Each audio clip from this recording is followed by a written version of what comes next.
Assalamualaikum warahmatullahi wabarakatuh. Welcome to YouTube channel Mai. Pertama-tama, saya ingin memperkenalkan diri. Perkenalkan, nama saya Heril. Saya dari kampus Sekolah Tinggi Ilmu Ekonomi Indonesia Makassar dengan NPM 21501-079 dengan jurusan manajemen. Di sini saya akan membahas tentang apa sih itu persamaan dasar akuntansi, jurnal umum, buku besar, neraca saldo, dan laporan keuangan. Buat yang pertama bertanya-tanya, inilah video tentang persamaan dasar akuntansi, neraca saldo, jurnal umum, buku besar, dan lain-lain. Berikut adalah penjelasannya. Pengertian persamaan dasar akuntansi. Persamaan akuntansi adalah perhitungan yang nantinya bisa memproyeksikan kekayaan, hutang, serta modal yang dimiliki perusahaan tersebut. Seperti yang kita ketahui, prinsip umum akuntansi yang kita ketahui adalah adanya keseimbangan atau balance antara sisi pemasukan dan sisi pengeluaran, atau adanya keseimbangan antara harta atau liabilitas yang dimiliki oleh perusahaan dengan kewajiban. Adanya keseimbangankah antara kedua bagian tersebut? Tentu saja harus dianalisis lebih dalam dengan persamaan dasar akuntansi. Prinsip persamaan dasar akuntansi. Persamaan dasar akuntansi sering juga disebut dengan PDA dan merupakan satu konsep dasar yang harus dikenali oleh para ahli ilmu ekonomi atau calon akuntan. Semua perusahaan pasti memiliki harta atau aset yang dikenali juga sebagai sarana melancarkan liabilitas serta kewajiban atau beban yang harus dibayar. Prinsip persamaan dasar akuntansi secara matematis menghubungkan antara harta perusahaan dengan hutang serta modal. Bagian harta atau aset perusahaan termasuk dalam bagian aktiva, sedangkan hutang dan modal masuk dalam bagian pasifa. Rumus persamaan dasar akuntansi yaitu harta atau aktiva sama dengan hutang tambah modal yaitu pasifa. Seperti yang kita ketahui, semakin besar hutang pada sisi pasifa akan menyebabkan ketidakseimbangan pada sisi aktiva. Jika terjadi sesuatu transaksi yang tidak transparan atau tidak dilaporkan, nantinya juga akan terlihat dengan perhitungan prinsip persamaan dasar akuntansi tersebut. Manfaat persamaan dasar akuntansi. Persamaan dasar akuntansi tentu saja dibuat perhitungannya bukan tanpa alasan. Tentu saja ada berbagai manfaat yang diperoleh oleh pihak akuntan. Manfaat tersebut adalah 1. Jadi sumber catatan yang nantinya bisa mempermudah proses pencatatan transaksi keuangan. Kedua, sebagai sarana untuk memeriksa besarnya saldo yang masuk maupun keluar dari rekening perusahaan. 3. Sebagai sarana koreksi ketepatan antara saldo pada sisi aktiva maupun sisi pasifa. Berikut adalah contoh persamaan dasar akuntansi. Oke, selanjutnya kita akan bahas tentang jurnal umum. Jurnal umum adalah sebuah jurnal yang dipakai untuk mencatat semua jenis bukti transaksi keuangan yang muncul dari semua transaksi keuangan suatu perusahaan dalam periode tertentu. Jurnal umum digunakan untuk mencatat berbagai aktivitas transaksi keuangan secara kronologis sesuai tanggal dengan mencantumkan nama transaksi, kelompok akun, dan nominal pada kolom debit atau kredit. Tujuan dibuatnya jurnal umum. Setelah memahami definisinya, tentunya kita juga harus mengerti apa tujuan dibuat jurnal umum tersebut. yaitu 1. Identifikasi terhadap transaksi yang terjadi. 2. Penilaian terhadap transaksi. 3. Pencatatan dampak ekonomi dari transaksi dalam perusahaan. Selain itu, membuat jurnal umum juga bertujuan untuk mempermudah proses pemindahan dampak transaksi yang terjadi dalam sebuah akun sesuai transaksi. Prinsip dasar dalam membuat jurnal umum.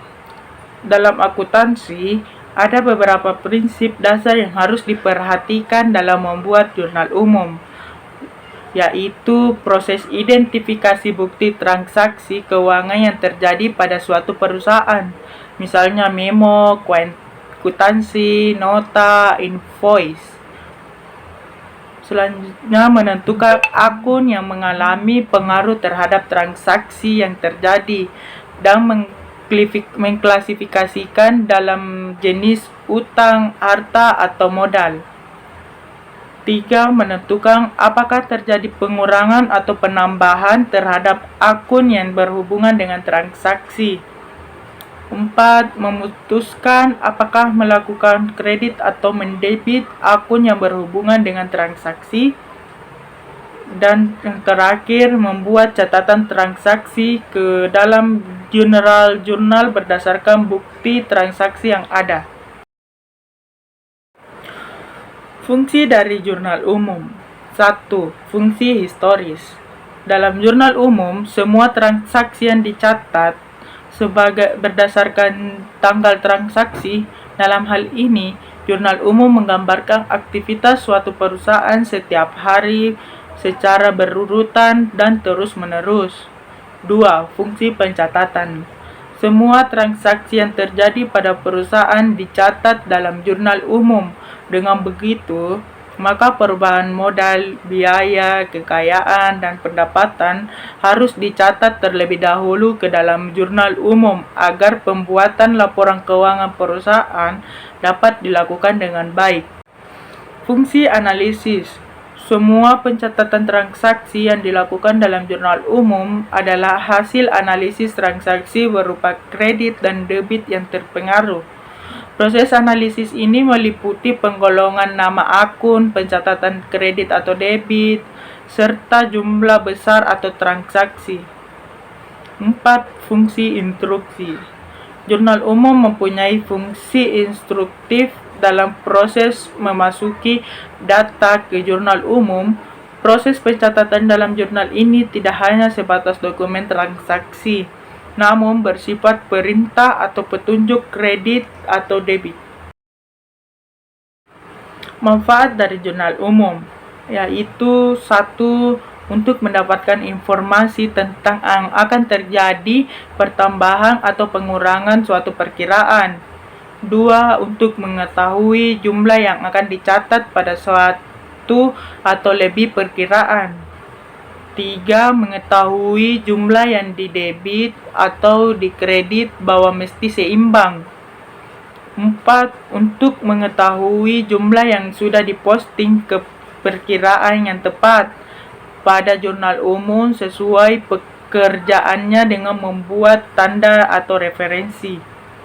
5. Untuk mengetahui jumlah yang sudah diposting ke perkiraan yang tepat pada jurnal umum sesuai nomor perkiraannya dengan membuat tanda atau referensi.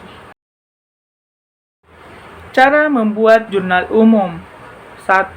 Pahami persamaan akuntansi.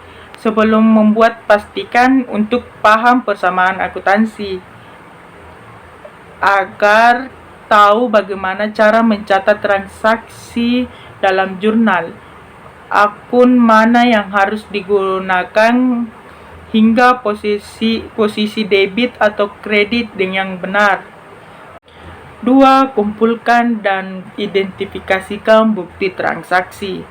Tahap selanjutnya adalah mengumpulkan bukti transaksi seperti invoice, nota, faktur, atau bahkan kwitansi. Kemudian lanjutkan dengan identifikasi transaksi. Ingat, hanya transaksi yang mengakibatkan perubahan posisi keuangan saja yang boleh dicatat dalam jurnal. 3. Pencatatan jurnal umum. Selanjutnya bisa melakukan pencatatan transaksi yang sudah diidentifikasi ke dalam jurnal. Sistem pencatatan ini akan menggunakan double entry sistem, yaitu setiap transaksi yang dicatat akan memiliki dampak pada dua posisi keuangan, debit dan kredit, dalam jumlah yang sama. Berikut adalah contoh dari jurnal umum. Oke, baik, kita akan membahas tentang buku besar. Buku besar adalah suatu kumpulan akun-akun yang digunakan untuk meringkas transaksi yang telah dicatat dalam jurnal umum. Buku besar akuntansi perusahaan juga dapat diartikan sebagai sebuah tahapan catatan terakhir dalam akuntansi atau Book of Final Entry yang menampung ringkasan data yang sudah dikelompokkan atau diklasifikasikan yang berasal dari jurnal. Akun-akun yang tercatat di dalam buku besar akuntansi perusahaan merupakan akun-akun yang berbeda, seperti akun aktiva, kewajiban, dan modal perusahaan. Fungsi setiap akun yang terdapat di buku besar akuntansi perusahaan berbeda dengan kondisi perusahaan masing-masing. Fungsi dari buku besar sebagai alat untuk meringkas data transaksi yang telah dicatat dalam jurnal umum, sebagai alat untuk menggolongkan data keuangan serta dapat untuk mengetahui jumlah atau keadaan rekening akun yang sebenarnya, apakah ada perbedaan atau tidak, sebagai dasar penggolongan transaksi yang ada atau telah dicatat dalam jurnal, sebagai bahan atau informasi untuk menyusun laporan keuangan, sebagai bukti atau validasi dari semua data yang telah terkumpul. Bentuk buku besar. 1. Buku besar berbentuk T. Buku besar perusahaan dengan bentuk T dalam akuntansi atau keuangan merupakan sebuah bentuk buku besar yang paling sederhana dan bentuknya hanya seperti huruf T besar. Di sebelah kanan menunjukkan sisi kredit dan di sebelah kiri menunjukkan sisi debit. Bentuk juga dari fungsi besar ini cukup sederhana dan mudah. Berikut adalah contoh dari bentuk buku besar berbentuk T. 2. Bentuk skontro. Bentuk skontro biasa disebut bentuk dua kolom. Skontro tersendirinya artinya adalah sebelah atau dibagi dua, yaitu kanan dan kiri atau debit dan kredit. Fungsi dari buku besar berbentuk skontro cukup penting dan sering digunakan dalam perusahaan. Skontro merupakan salah satu bentuk buku besar akuntansi perusahaan yang cukup mudah namun tetap detail dalam setiap catatan transaksi dan nominalnya. Berikut adalah contoh bentuk buku besar berbentuk skontro. 3. Bentuk stafel berkolom saldo tunggal. Buku besar berbentuk stafel berkolom saldo tunggal biasanya digunakan dalam perusahaan yang memiliki banyak jumlah transaksi. Kolom saldo digunakan untuk menuliskan hasil terjadi transaksi debit atau kredit. Ini akan lebih mudah jika jumlah transaksi yang terjadi banyak dalam satu periode. Berikut adalah contoh bentuk stafel berkolom saldo tunggal. 4. Bentuk stafel berkolom saldo rangkap. Pengertian dari buku besar bentuk stafel berkolom ganda dalam bentuk buku yang menyerupai bentuk kolom saldo buku besar. Yang membedakan dari bentuk stafel berkolom tunggal adalah kolom saldo dibagi menjadi dua kolom lagi, yaitu kolom debit dan kolom kredit. Berikut adalah contoh bentuk stafel berkolom saldo rangkap. Selanjutnya, saya akan membahas tentang neraca saldo. Neraca saldo adalah laporan pembukuan atau akuntansi yang mencantumkan saldo di setiap akun buku besar umum. Neraca saldo bukanlah laporan keuangan. Ini merupakan laporan internal yang berguna dalam sistem akuntansi dan pembukuan manual. Jika saldo pada neraca tidak seimbang, itu menandakan adanya kesalahan antara jurnal dan neraca saldo. Seringkali penyebab perbedaannya adalah kesalahan perhitungan saldo akun, memposting jumlah debit sebagai kredit, atau sebaliknya. Fungsi dari neraca saldo secara keseluruhan yaitu satu, untuk menyajikan kepada pemilik usaha daftar konsolidasi semua saldo buku besar. 2. Metode terpendek untuk memverifikasi keakuratan entry hitungan yang dibuat dalam buku besar. 3. Jika total sisi atau kolom debit sama dengan total sisi kredit, neraca saldo berarti sudah cocok. Kalau tidak, berarti ada beberapa kesalahan yang telah dilakukan dalam beberapa akun atau pencatatan. 4. Ini akan membantu dalam mempersiapkan pembuatan laporan keuangan akhir seperti laporan arus kas, laporan laba rugi, atau neraca. Berikut adalah contoh neraca saldo. Oke, terakhir kita akan membahas tentang laporan keuangan.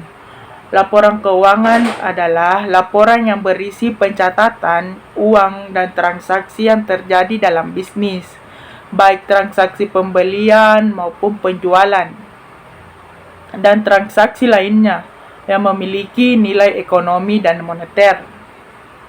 Biasanya laporan ini dibuat dalam periode tertentu. Penentuannya ditentukan oleh kebijakan perusahaan, apakah dibuat setiap bulan atau setiap tahun sekali. Terkadang perusahaan juga menggunakan keduanya.